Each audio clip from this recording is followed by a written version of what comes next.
তার নিজের বক্তব্য। এখানে আমাদের হ্যাঁ বা না বলার তো কিছু নেই, বা এটা আমাদের কন্ট্রোল করারও কোনো সুযোগ নেই, কোনো ইচ্ছাও নেই। দ্বিতীয় কথা হচ্ছে যে আপনারা একই প্রশ্ন বারবার করেন, তাহলে এক একজন এক একবার উত্তর তো একটু ভিন্ন দিয়েই ফেলে, তখন একটা কনফিউশন হয়ে যায়। আমি আবারও বলছি, আমাদের মাননীয় প্রধান উপদেষ্টা মহোদয় যেটা বলেছেন, ডিসেম্বর থেকে জুনের মধ্যেই নির্বাচনটা হবে। এখন ডিসেম্বর থেকে জুন যখন উনি বলেন, উনি তো ডিসেম্বর বাদ দেন না, ডিসেম্বর নিয়েই বলেন। কাজেই উনার মুখ থেকে নির্বাচনের চূড়ান্ত তারিখটা শোনার জন্য আপনারা অপেক্ষা করবেন।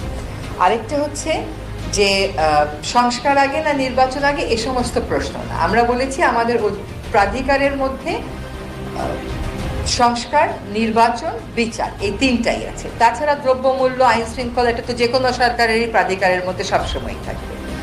কাজেই রাজনৈতিক দলগুলোর সাথে সংস্কার প্রশ্নে আলোচনা কিন্তু শুরু হয়েছে, সেটা আপনারা দেখেছেন।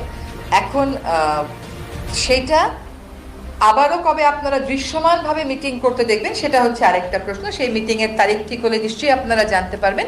কিন্তু আলাপ আলোচনা কিন্তু চলছে না যে তা না। সরকারের এখানে অবস্থান নেওয়ার কোনো সুযোগ নেই। তো সরকার কেমন করে অবস্থান নেবে?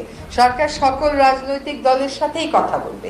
নির্বাচন গণপরিষদ হবে নাকি সংসদ হবে নাকি স্থানীয় হবে নাকি অন্য কিছু হবে, এগুলো তো সরকার নিশ্চয়ই রাজনৈতিক দলগুলোর সাথে কথা বলে ঐক্যমতের ভিত্তিতেই করবে। আর এক একটা রাজনৈতিক দল তার এক এক ধরনের কর্মসূচি, সে তার কর্মসূচি অনুযায়ী কথা বলবে। এটা তো সরকার